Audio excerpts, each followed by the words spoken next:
Hey everyone, my name is Dani. I am from the home office. I'm on the experience team at home office, and I'm also on the social media team. So as a team, we wanted to get together and come to you today to really just put our best foot forward and give you some helpful tips. So the background is what we've been noticing and some of the common themes and concerns on various consultant Facebook groups are about virtual parties and the parties as they pertain to the Facebook challenges, specifically about guest engagement and visibility of notifications and posts within your groups. So I'm going to go over some ideas and best practices to help you understand and adapt your virtual parties to these recent Facebook changes. And I hope that you'll take these notes today, think about them, and implement them, share them with your team, and just really start rocking and rolling again and boost your morale. So again, for those who are just joining, I'm Dani from home office, and I'm just gonna get right to it. So I hope you'll bear with me. I have notes up here on my screen, so I'm gonna be looking at those a little bit because I do have a little bit to share with you today. So let's start by addressing the problem.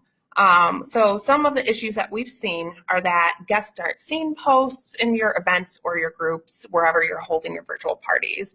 You're also seeing extra low engagement in parties. And basically your parties are falling flat, which is not what we want. Nobody wants that. So I'm going to address some of these issues and give you ideas and best practices and changes that you can implement to help improve your party success.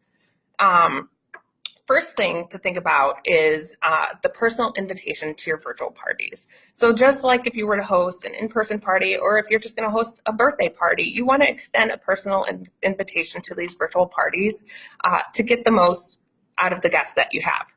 So you want to have your host personally invite their connections. They can do this via Facebook Messenger. They can do this via text message, email, a phone call, or knocking on your neighbor's door next door. So with that personal invite, you want to have a personal message about why they're being invited to really set that expectation. So many people need to accept group invitations as well as invites on Facebook. And if they don't accept them, they don't have a reason to accept them, they won't actually be in the group. So those invites will be ignored. And yes, there are notifications sometimes that you're invited, like a reminder, but if they don't have a reason, they may not accept it. So that's what part of what you might be seeing. So going back to the unique invitations, they're also more impactful and meaningful versus auto-dumping people into your group.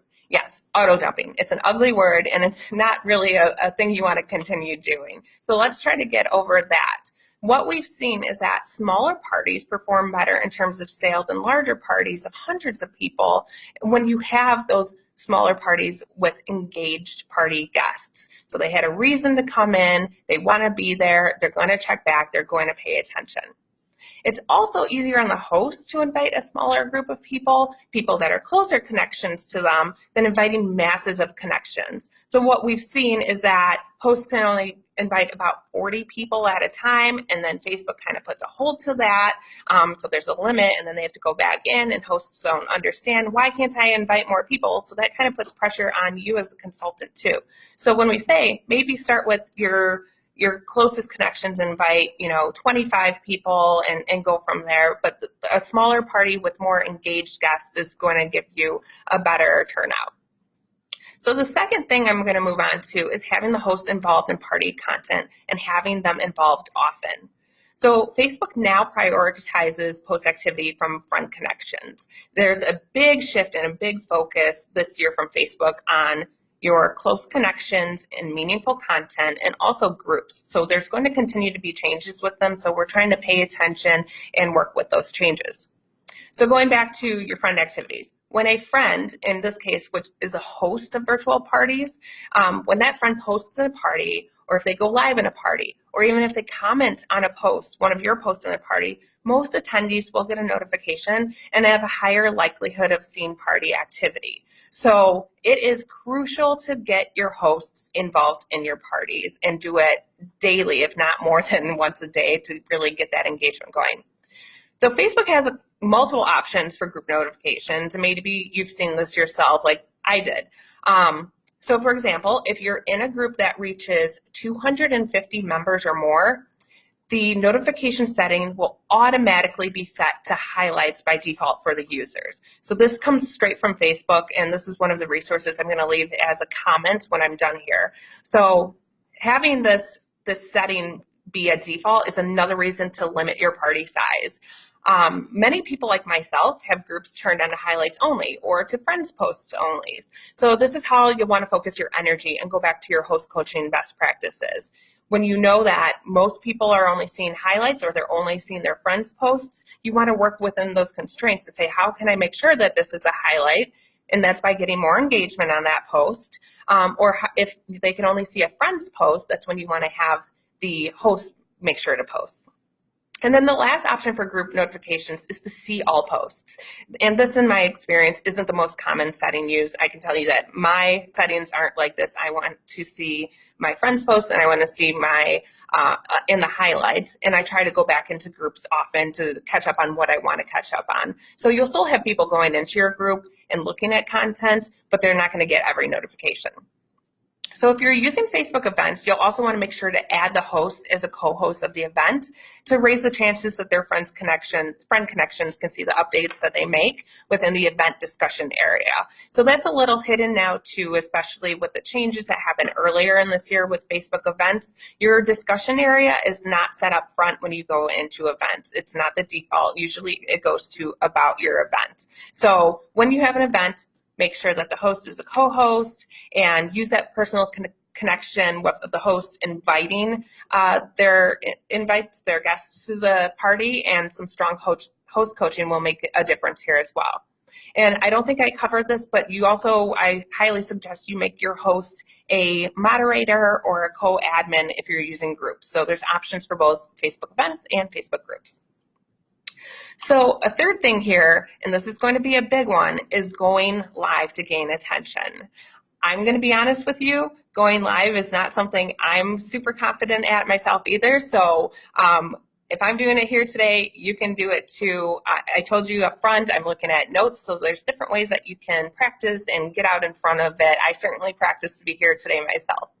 So a great way to work within the guardrails of the always changing Facebook algorithm is to go live. Live video broadcasts are authentic, they're in real time, and they're seen as a priority in Facebook feeds and in your Facebook groups. And some of you may have noticed that I teased, although it was only half an hour before this, that I was going live. You also want to make sure you gain some interest ahead of time so people in your parties know what you're going live about. Even if it's just a self-introduction, you can say, hey, I'm going to go live later on tonight to tell you who I am and why I'm here today, or for the week, however long you do your parties. So one way to double down and get extra attention is when you go live in your parties.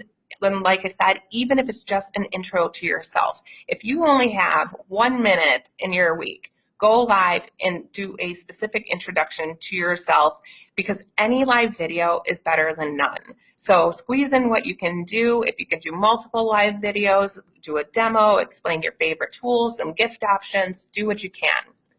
Virtual party themes from home office have Facebook Live outlines included to help get you started if you want to go beyond just your self-intro. And you can look out for more resources coming from home office in November. I'm really excited to get those out into the field. So the fourth thing is engagement bait. This isn't one of the newest things that Facebook has really hunkered down on, but I do want to emphasize it because this is something that we're seeing some conflicting suggestions out there for. So let's talk about what engagement bait is. Basically, it's when you're posting content with a specific ask. So that's what's considered engagement bait by Facebook. And they'll recognize this ask and deprioritize it.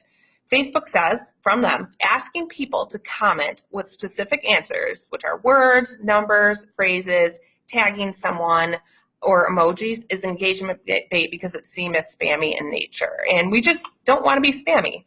So Facebook and its users are looking for value-added content and meaningful conversations.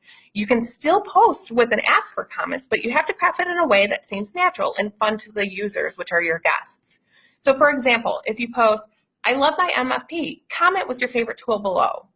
The word comment may trigger a filter in Facebook that would mark this as engagement bait. So instead, try something like, I love my MFP. It's a time saver in my kitchen.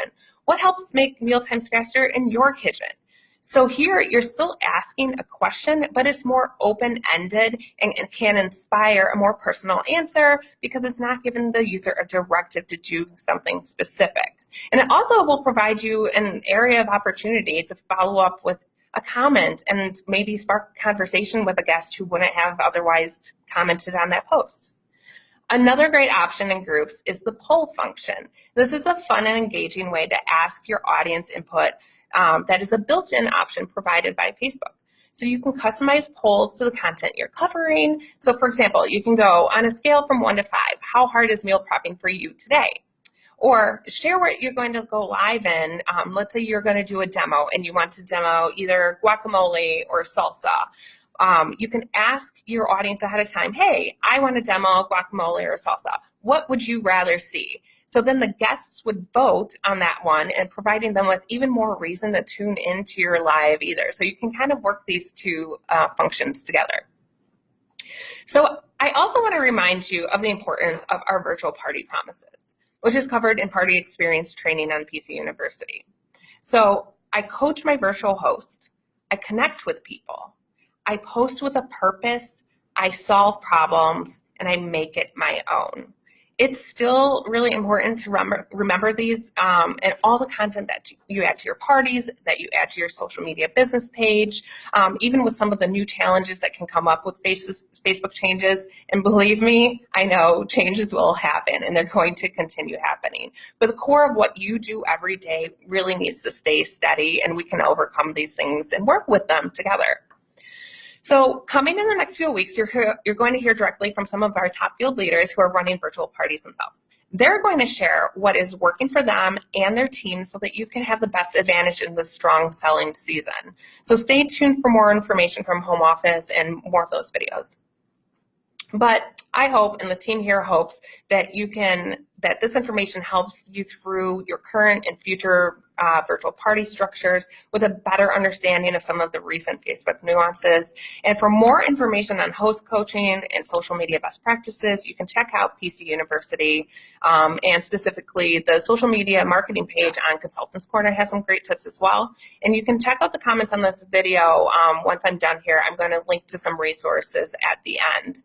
I really want to thank you. Thank you so much for being here today. I see there's over 100 of you. I know you're going to be watching the recordings. I hope you can take notes, share this with your team. Even if you have parties that are ending today, ending tomorrow, try to implement something new and see if it'll work for you. And just know that sometimes this will take a little bit of time and adaptation, but I know that with small changes, you can do this. And I again, thank you very much. And I hope that you stay tuned for more resources coming soon from the field and coming from home office.